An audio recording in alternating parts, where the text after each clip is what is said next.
Okay, before we start work or do the plans and everything, we need to have a look at the building, make sure there's no other structural issues.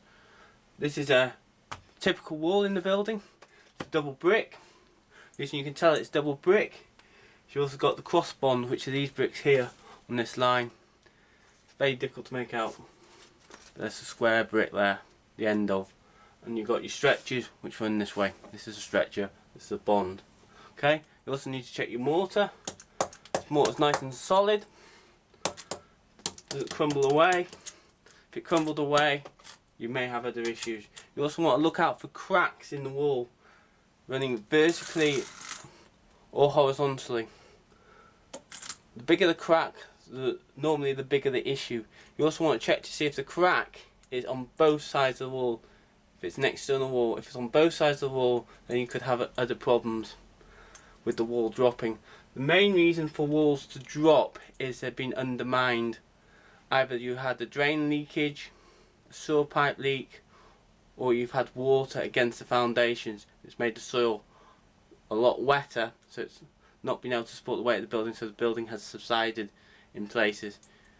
In that case, you need a structural engineer to tell you what is condition. It's beyond my remit. The other thing you need to have a look at in the buildings, this will come up on some surveys, is look at the joists in the flooring. Now the old joists here, you can see they're pretty thick. They're approximately 6 inches by 3. They're in pretty good nick, apart from some of them are twisted and there's some splitting on some of the beams you'll see. Okay, if you look at over at this side a bit, just zoom in on that. Look at this side. Okay, if you look at this side, you can see there's some damage to the bottom of this beam. It's a little bit soft. Okay, that's probably because there's been water leaking on it at some point. That's the first floor landing above us here. The plaster on this wall is relatively easy to remove because of this pipe here. So you can see where the tape is. There is actually damage on the rear side of it. At some point that's been damaged. So the wall, the plaster was wet. That's why I removed it from this wall to find out what the damp patch was. It turned out just to be a drip from a pipe rather than a violation of the damp proof course. The damp proof course in these buildings are a slate damp proof course. That's basically it. Obviously be careful when you remove plaster from the ceiling. Make sure you wear your hard hat and watch out for cables and other electrics. Right, in this area we have some peeling wallpaper, which is clearly evident. There are two reasons for this. One, I have my fish tanks here, so you have humidity in this area.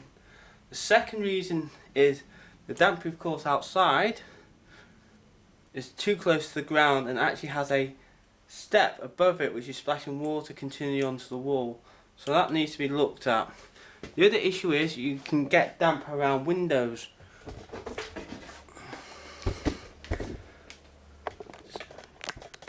This damp problem here, if you can see, is round the bottom of the window. The reason for this is these used to be bay windows, and at one point they were converted to a flat window. But the existing damp proof course that was under the bay was never cut back or removed.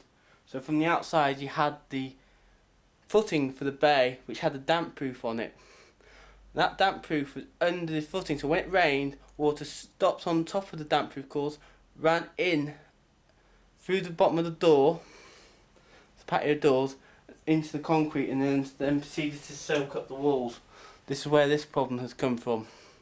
These doors are going to be replaced during the build, so they're temporarily being made good with your new sill underneath it and some filling. So they're coming out though. Okay. There are no other damp patches or any other issues with the property. The floor here is a solid concrete with a damp proof membrane in it. As far as we can tell from testing, it's in good nick. And there's at least 3 inches of hardcore underneath it as well. And the concrete slab itself is 6 inches deep. It's throughout, should be the same throughout the building. We haven't dug holes to test it everywhere, but it should be exactly the same. Okay, obviously sockets in damp wall areas need to be looked at, but you need to get a qualified electrician like myself to have a look at them, because what happens is they tend to corrode inside the sockets. And this unit here, which is telephone sockets, no longer works due to all the corrosion inside the unit. Okay, we've got damp in the corner. This is the other side of the wall at the foundation. See that? Damp proof course is there above my foot. This is a bit of concrete for the driveway. Here we see the foundations for the bay window before it was removed. As you can see, it came out quite a long way. This is just a temporary film with a damp proof membrane, which is a plastic damp proof membrane. Okay, and it's all filled, sealed, so no water gets in while we're doing other work. Okay, this is one of the window frames. It's a casement window dating back about 30 years. As you can see, it's now completely gone. There's no point even trying to repair it. So look at the frame. As this is the exposed area, it gets more weather than any of the other windows. This one's the worst condition, so it's going to be totally replaced. As you can see, when poking it with a screwdriver, it's rotten as hell. Okay, apart from that, it's just the bottom bits of the windows that are rotten. The rest are salvageable, but there's no point. It's more economical just to replace the whole unit. Okay, this is more of the Artex coating. It could contain asbestos, not all Artex type coatings do. We need to get this one tested as well. This one is in extremely good nick and it's very hard. So getting that off the wall will not be easy. The alternative, if it is Artex, you can cover over it with fresh plaster. In the current legislation on asbestos, that is perfectly permitted. In the new regulations, which is due to come out in 2025, it will not be permitted. Just bear that in mind. I'm not entirely sure what the new regulations are in detail, but there's only a draft copy of it circling around the internet at the moment. Thanks for your time. Right, these joists, unlike the joists we saw earlier, aren't actually structural, they're just decorative. They're actually butted against the wall and then filled with a mastic at the ends. So basically just screwed to the ceiling.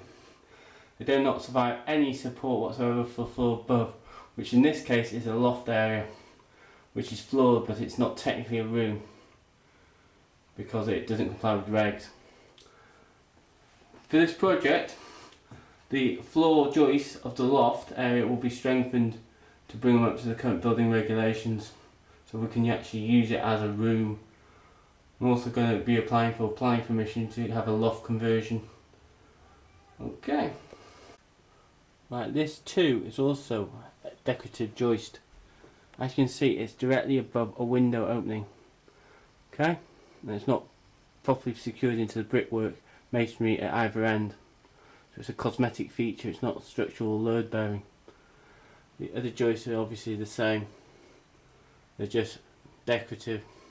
These will be removed at some point during the renovation and replaced with more structural timber or steel, depending on the building control requirements.